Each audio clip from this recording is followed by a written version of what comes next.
For as long as I can remember, I've had this desire to sail down the fjords of Norway. It was like a calling. I'm not of Nordic descent. My heritage and ancestral roots lie somewhere in the heart of Britain, not Scandinavia. But sometime back in my childhood, I learned the Vikings preceded Columbus in the New World by hundreds of years. It led me to look more into these people and the life of these adventurers. Now, I could wax nostalgic on their way of life, offer a video on Scandinavian and Norwegian history.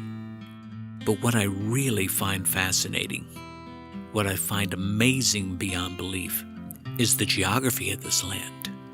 This land of Vikings, this land of modern Norwegians, where they call home. These deeply trenched Norwegian fjords I traveled were the most beautiful landscape I'd ever seen.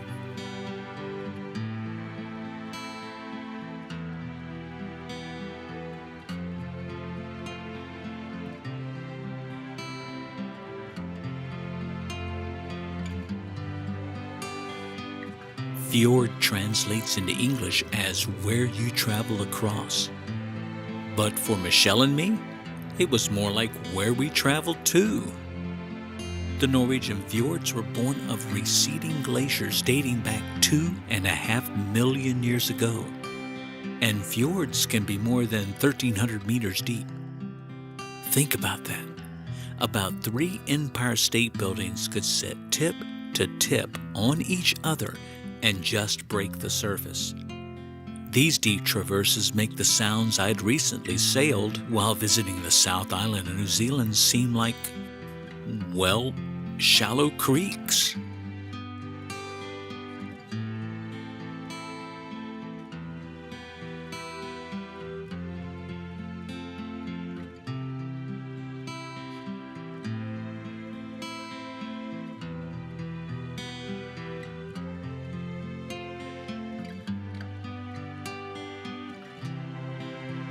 As beautiful a place could be, these cliffs were not even the fjord I desired to see the most. That was Geiranger Fjord.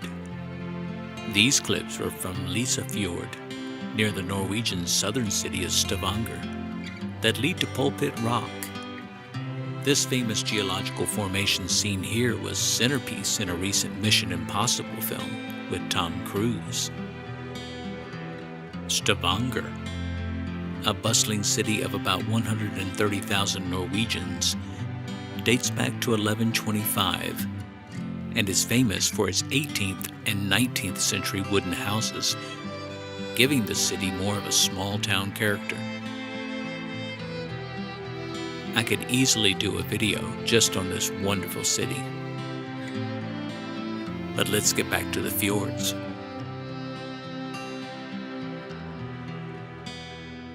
It's a beautiful morning in Geiranger, and the sun is making its first appearance above the towering mountains.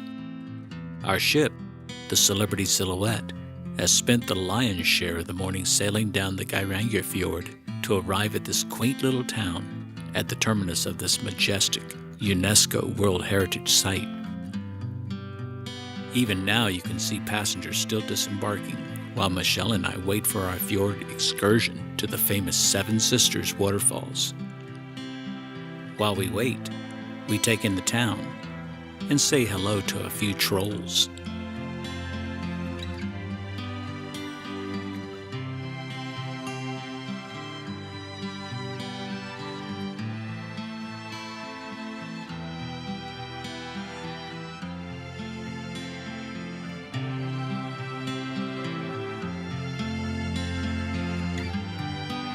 Just amazing that such a large cruise ship like the Silhouette, a ship 319 meters in length, over 1,000 feet, with a beam of 121 feet and tonnage well in excess of 120,000 gross tons, can make its way down this narrow fjord.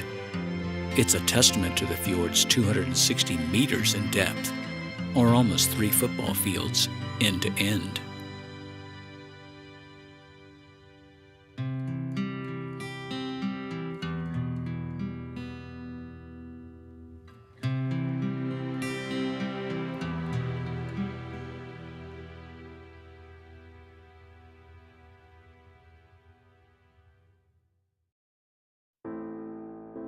The Seven Sisters is the 39th tallest waterfall in Norway. The waterfall consists of 7 separate streams, and the tallest of the 7 has a free fall that measures 250 meters, or 820 feet. The waterfall is located along the Fjord in Norway, and about 6.5 kilometers or 4 miles west of the village of Geiranger. It is part of the Geiranger World Heritage Site. How lucky could one guy be? The captain allowed me to tour the bridge.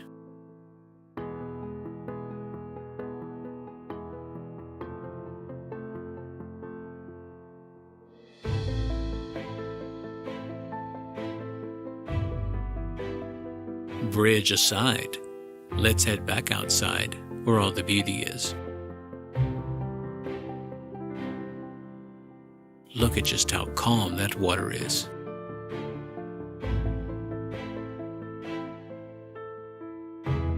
The New Zealand southern fjords I traveled through are majestic, no doubt about it. But compared to the Norwegian fjords, wow, just look at that. Look at those mountains, towering well above the fjords.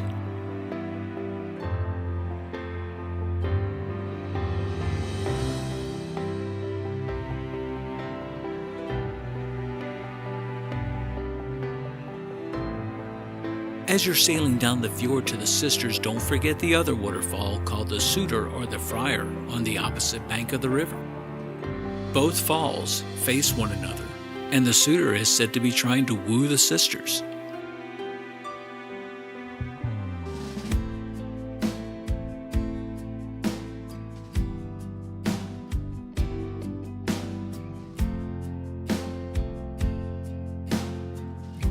The Bridal Veil is another waterfall in the fjord, so named because it falls delicately over one rocky edge. It has the appearance of a thin veil over the rocks. Speaking of rocks, I climbed this one for my favorite view of Geiranger Fjord.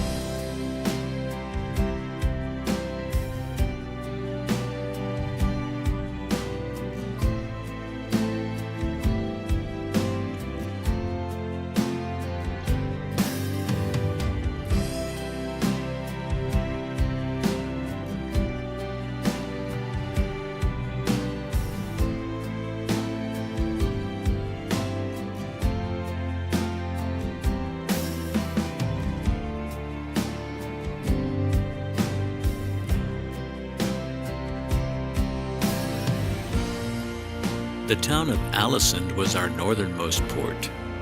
It's a seaport and noted for its concentration of Art Nouveau architecture. At about 99 square kilometers or 38 square miles, it's not very large. But for what it lacks in size, it makes up in beauty.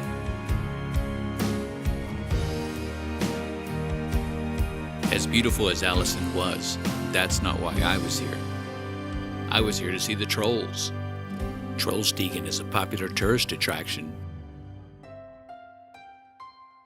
During the top tourist season, about 2,500 vehicles pass daily. The road to the top of the pass is narrow. Here is why I came to Trollstigen.